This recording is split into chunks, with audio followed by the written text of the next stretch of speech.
Ladies and gentlemen, good afternoon and welcome back to our channel once again. And it is my hope and prayer that this video is going to find you guys in good health. Personally, I am fine, as you can see. Kisumu is fantastic. And maybe you could also let me know where you're watching the video from. The county or the country, in case you are out of the republic.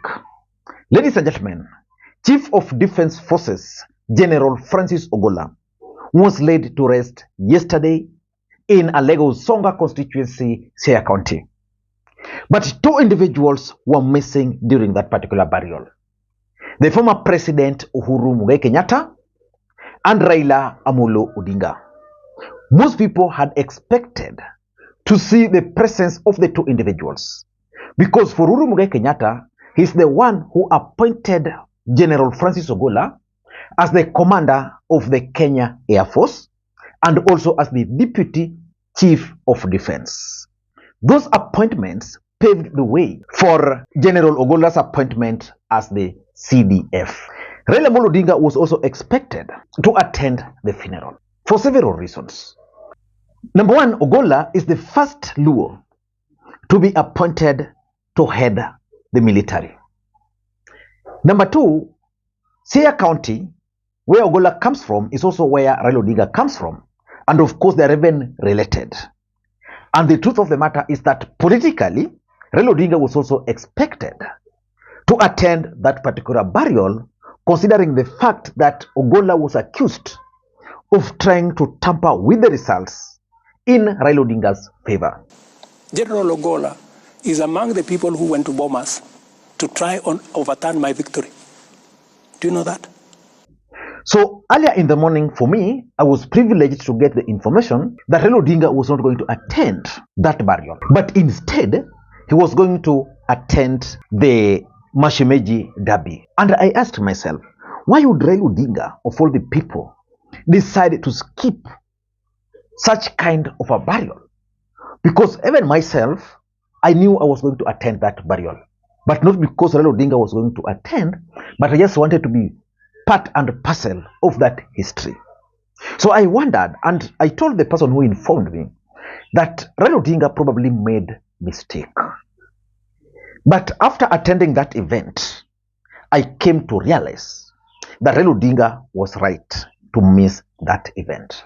So in this video, I want to explain to you guys why Raila Odinga decided to skip that event.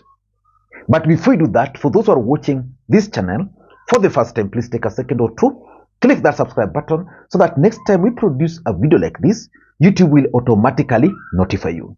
And with the subscribers, I want to continue thanking you guys for your continued support. Because without that support, this channel cannot be where it is. Ladies and gentlemen, without any further ado, allow me to dive in.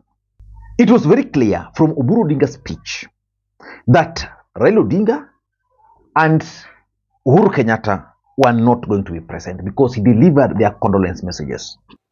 I also come here to bring condolences of my brother, Jacob Raila Odinga, who has sent me to come because he is a bit indisposed. He could not come personally, but he has asked me to come and represent him and the family. So I also want to bring condolences of Uhuru Kenyatta, the former President of Kenya, His Excellency, who has also brought his condolences to the family. He is out of the country, but he has asked me to bring his condolences to the family. And Uhuru stated very clearly that Uhuru Kenyatta was out of the country. He's been out of the country for 2 weeks. On Raila Odinga, he was very clear that Raila Odinga was unwell. But Kenyans later saw Raila Odinga attending Mashemeji Derby. But why do you think Raila Odinga decided to skip this event? Why? Of course, I also observed something, that most of ODM leaders also skipped this particular event. I don't know why. Governor Nyong, who is very close to the CDF, missed this event. I don't know why. Maybe he has his own reasons. Because remember, on the day the general passed on, he was supposed to fly to Kisumu from that particular event. And I didn't see the governor for Migori. I didn't see the governor for Homa Bay. And let's say Nyanza governors missed that event apart from the host governor. Why do you think they missed it? Probably there was something they knew. But let us focus on why Raila Odinga, in particular, decided to skip this event. Number one, intelligence report. Raila Odinga received intelligence report that his supporters were going to turn up in large numbers. And he was also informed that majority of his supporters believe that General Francis Ogolla was eliminated. So Raila Odinga didn't want a situation where he was going to attend this event. And you know, Raila Odinga supporters by nature are confrontational. So he didn't want a situation where he would attend, then the emotions were going to run high. I know most of you did not attend this event, and most of you just followed it on TV. But those who are present will tell you that the event was highly charged.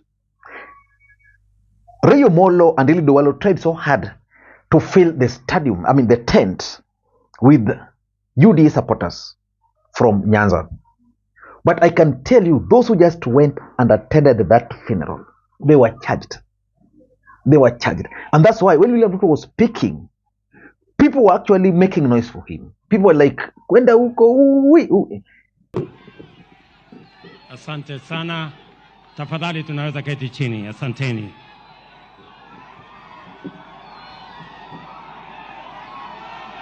Mama Eileen Ogolla, watoto wake Lona na Joel, mjukuu wake Taji,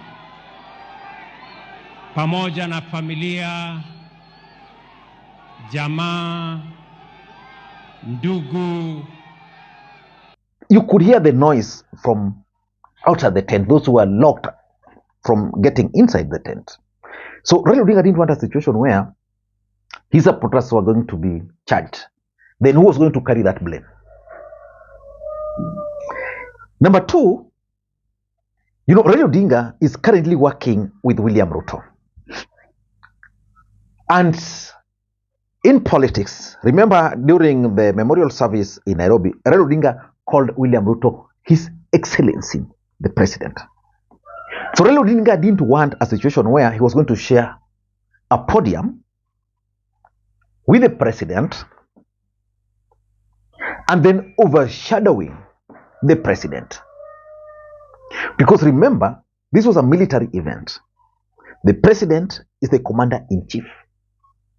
Then Raila Odinga, who is just an ordinary person, now overshadow the President.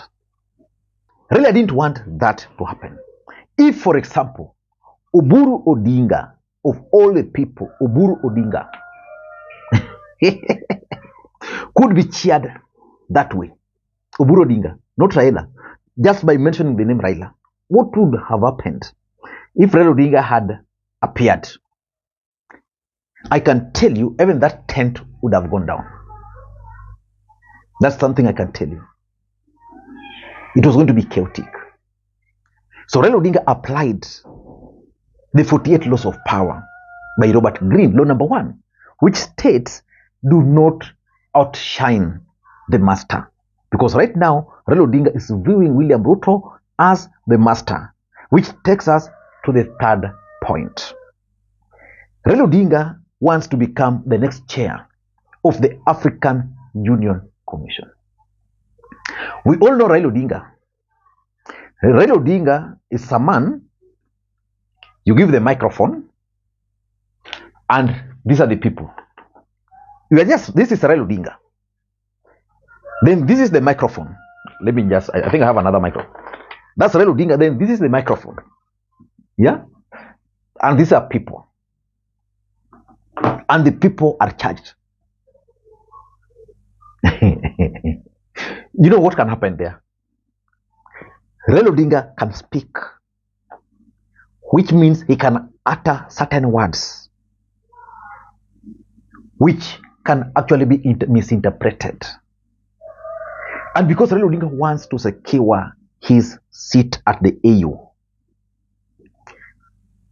he would not have wanted a situation where his attendance was going to jeopardize the whole thing. I'm just imagining a situation where Raila was given the microphone. Then he revisits the 2022 bombers. You know, in Luo, they have something they call gueyo. I don't know whether I'm right. Any Luo can correct me. Where people say, Joey, Joey. You know, that's kind of war cry. Yeah? So, he didn't want, because after the event, probably today, we'll be talking of how Raila Odinga or how William Ruto was heckled, and the blame will be on Raila Odinga. And anybody would then accuse Raila Odinga of sabotaging the president. That is something Raila Odinga didn't want. Number 4, which is my last point. Raila Odinga didn't want, again, the Magoha experience. During the burial of the late Professor George Magoha in Game, William Ruto was supposed to attend. Raila Odinga was coming. Of course, Uhuru Kenyatta even spent the night there. So Raila Odinga came. He came with the teruburu, Joey, blah, blah, with the kettles, you know, the way it was normally teruburu. William Ruto got intelligence that the presence of Raila Odinga and Uhuru Kenyatta was going to charge the ground against him.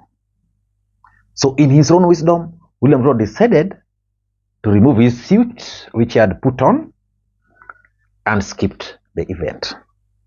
So Raila Odinga didn't want that kind of a situation again. Because if you followed the preparation for this event, William Ruto team, led by Rayo Molo and Eliud Owalo, tried to hijack this event by ignoring the local leadership. And the people down there were waiting for them. That's why, strategically, they decided not to allow even Owalo, who come from the region, to say a word or to become the MC for the event. Because the people saw what they were trying to do, trying to even lock the residents from the event by stating that the event was going to be a military event, no any other leader. In fact, the only mistake they committed was to hand over the microphone to Orengo, because protocol dictated. And Orengo ni nani akaanza kuita Oburu, blah, blah, blah. But the truth is, Raila Odinga didn't want a situation similar to what happened, so that he would be accused. During, after the burial of Magoha, Raila Odinga was accused. So he didn't want that situation again to happen. I don't know what you think. But for me, as someone who attended that event, Raila Odinga's appearance there, yeah, would have changed everything. That one I can assure you. I can assure you that for sure. I don't know what to think. That's my take. Until next time, this is Lee Makwiny. Bye-bye.